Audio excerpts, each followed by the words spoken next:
Van der Waals interaction होते हैं वो हमारे बायोलॉजिकल सिस्टम के सबसे वीक बॉन्ड होते हैं, इलेक्ट्रॉन्स के रीडिस्ट्रीब्यूशन की वजह से बनते हैं। ये डिस्टेंस डिपेंड बॉन्ड होते हैं एंड बायोलॉजिकल सिस्टम में ये हमारे को प्रोटीन फोल्डिंग के अंदर देखने को मिलते हैं, जो मेम्ब्रेन के लिपिड्स होते हैं उनकी कार्बन चेन्स के बीच में देखने को मिलते हैं एंड एंटीजन एंटीबॉडी बाइंडिंग यानी कि लॉक एंड की सिस्टम है एंटीजन एंटीबॉडी का, वहां पर भी वंडरवॉल इंटरेक्शन देखने को मिलते हैं।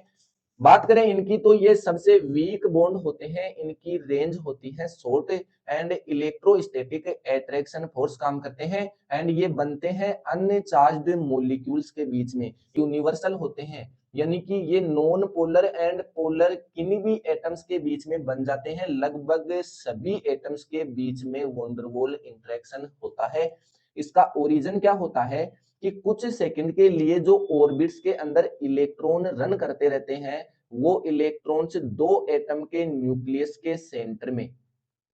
इस तरीके से न्यूक्लियस पॉजिटिव चार्ज होते हैं एंड ये इलेक्ट्रॉन्स रन करते रहेंगे, तो जैसे ही इन एटम्स को वेरी क्लोज लेकर आएंगे अपन, तो यहाँ पर पॉजिटिव पॉजिटिव एंड देन जैसे ही ये इलेक्ट्रॉन रन करेंगे तो इन दोनों न्यूक्लियस के सेंटर के अंदर ये कुछ सेकंड्स के लिए रुक जाएंगे। जैसे ही ये रुक जाएंगे तो इस वाले एटम के इलेक्ट्रॉन इस साइड में रुक जाएंगे एंड इन एटम्स के अंदर डाइपोल क्रिएट हो जाएगा, पॉजिटिव एंड नेगेटिव, एंड ये positive and negative dipole create हो गया तो इनके बीच में वीक इलेक्ट्रोस्टैटिक अट्रैक्शन एट्रेटिक फोर्स काम करता है एंड इसकी एनर्जी होती है 0.4 किलो जूल से 4 किलो जूल पर मोल। बात करें इसके इंडक्शन की तो ये टेम्परेरी डाइपोल यहाँ पर क्रिएट हो रहा है, उसकी वजह से ये बॉन्ड इन्फ्लुएंस हो रहा है एंड एटम्स को जैसे ही अपन क्लोज लेकर आएंगे तो उनके अंदर डाइपोल इंड्यूस हो जाता है एंड टू डाइपोल से अट्रैक्ट ईच अदर, जैसा अपन लोगों ने यहाँ पर बात किया। डिस्टेंस फैक्टर यहाँ पर काम करता है। डिस्टेंस फैक्टर का मतलब है कि कोई दो एटम्स हैं, अगर वो शॉर्ट रेंज के अंदर एकदम टचिंग के अंदर नहीं है तो उनके बीच में ये बॉन्ड नहीं बनेगा, अगर ये वेरी क्लोज आएंगे तब जाकर ये बॉन्ड बनेगा। अपन लोगों ने प्रीवियस स्लाइड में देखा कि इस तरीके से न्यूक्लियस के सराउंडिंग में इलेक्ट्रॉन्स होते हैं, वो दो एटम्स के न्यूक्लियस के सेंटर के अंदर कुछ सेकंड के लिए यहाँ पर एग्रीगेट हो जाते हैं एंड इसकी वजह से ये डाइपोल क्रिएट हो जाता है, इस एटम का पॉजिटिव एंड नेगेटिव एंड ऐसे ही इस एटम का पॉजिटिव एंड नेगेटिव एंड इसकी वजह से यहाँ पर वीक इलेक्ट्रोस्टैटिक अट्रैक्शन होता है एंड देन वंडरवॉल इंटरेक्शन यहाँ पर बन जाता है। ये यूनिवर्सल इसलिए होता है कि कोई भी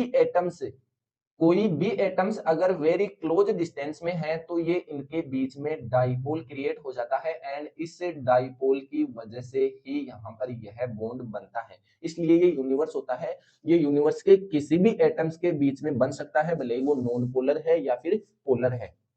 एंड ये डिस्टेंस फैक्टर काम कैसे करता है कि जब भी अपन दो एटम्स को सेपरेट करने की कोशिश करेंगे, मान लीजिए कि इस तरीके से कोई दो एटम्स एक जगह है एंड उनके बीच में डाइपोल इंड्यूस हो गया एंड डाइपोल की वजह से इनके अंदर इलेक्ट्रोस्टैटिक अट्रैक्शन है एंड जैसे ही उनको अपन डिस्टेंस में ले जाने की कोशिश करेंगे तो यानी कि 4 किलो जूल पर मोल एनर्जी तो इनके अंदर है, तो कुछ डिस्टेंस के लिए इनमें अट्रैक्शन होगा। ठीक है, ये होता है अट्रैक्शन एंड रिपल्सन फैक्टर कब काम करता है, जैसे दो एटम्स को अपन क्लोज लेकर आए तब तो ये बॉन्ड बनता है एंड उनको बहुत ज्यादा क्लोज लेकर आ जाएंगे यानी कि उनके ऑर्बिट्स ओवरलैप हो जाएंगे, जो इलेक्ट्रॉन्स का क्लाउड है वो ही ओवरलैप हो जाएगा, तो वो नेगेटिव नेगेटिव आपस में रिपल्स करेगा एंड यहाँ पर रिपल्सन फैक्टर काम करेगा।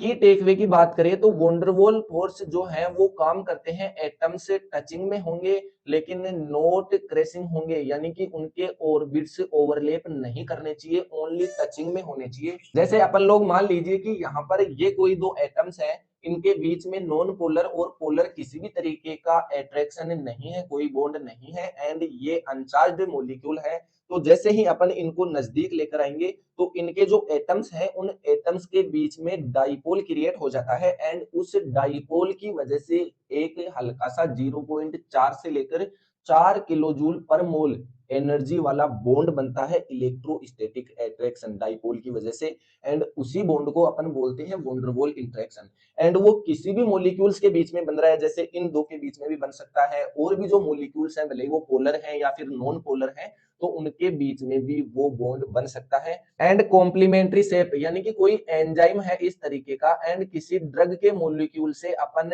उसको एक्टिवेट करना चाहते हैं, तो इस तरीके की उस ड्रग मॉलिक्यूल की शेप होगी। एंड देन जैसे ही वो इस शेप में फिट आ जाएगा, तो यहाँ के जो एटम्स हैं एंड यहाँ के जो एटम्स हैं उनके बीच में डाइपोल क्रिएट हो जाएगा, एंड उस डाइपोल की वजह से उनके अंदर van der Waals interaction develop हो जाएगा।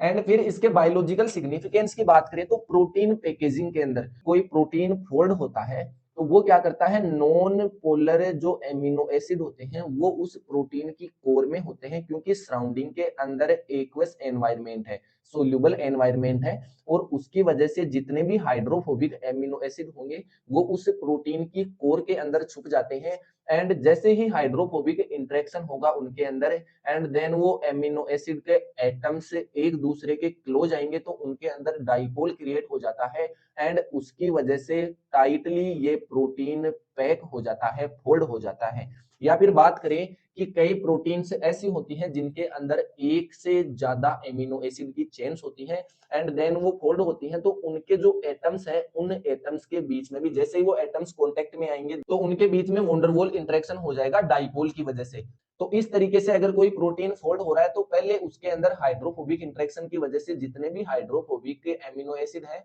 वो एक जगह इकट्ठे हो जाएंगे, एंड देन फिर उनके अंदर van der Waals interaction develop हो जाएंगे। एंड कोई दो एमिनो एसिड चेन वाली प्रोटीन फोल्ड है तो उसके अंदर उन दोनों चेन्स के बीच में वॉन डेर वाल इंटरेक्शन भी काम करते हैं। एंड सेकंड सिग्निफिकेंस की बात करें अपन लोग तो डीएनए बेस, जो डीएनए डबल स्टैंडर्ड होता है तो उनके यहाँ पर सिक्कों की तरह ये बेस जो है वो एक दूसरे के टचिंग में आ जाते हैं, एंड इसकी वजह से इन बेसेस के अंदर यहाँ पर वॉन डेर वाल इंटरेक्शन काम करता है। वॉन डेर वाल इंटरेक्शन की वजह से ये इस तरीके की हेलिक्स स्ट्रक्चर है वो और ज्यादा स्टेबल हो जाती है।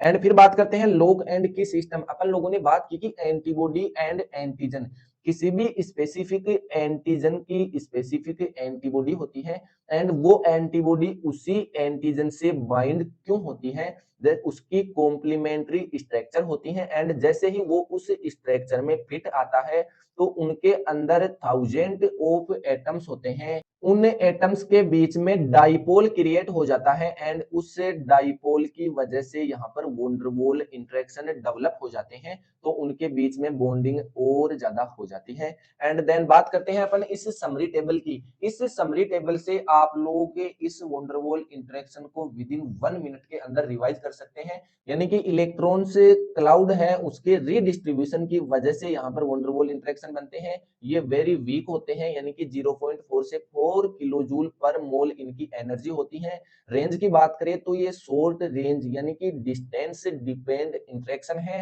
एंड इक्वेशन है यहाँ पर इसकी वो है attraction drop off as distance. Distance अपन लोग ज्यादा रखेंगे इनके बीच में, किसी भी दो एटम्स के बीच में, तो वहां पर ये इंटरेक्शन नहीं बन पाएगा। एंड इसका रोल है कि जैसे प्रोटीन फोल्डिंग है, डीएनए की डबल हेलिक्स स्ट्रक्चर है, या फिर एंटीबॉडी एंटीजन का जो कॉन्सेप्ट है लॉग एंड की, वो और ज्यादा स्टेबल हो जाता है। इस तरीके से ये वॉन डेर वाल इंटरेक्शन काम करता है। जिन जिनको समझ में आ गया उनके लिए ठीक है, जिनको नहीं समझ में आया वो कमेंट कर दीजिएगा, मैं अगले लेक्चर में फिर से इसको रिवाइज कर दूंगा। एंड मिलते हैं नेक्स्ट लेक्चर के अंदर, तब तक के लिए धन्यवाद, थैंक यू सो मच।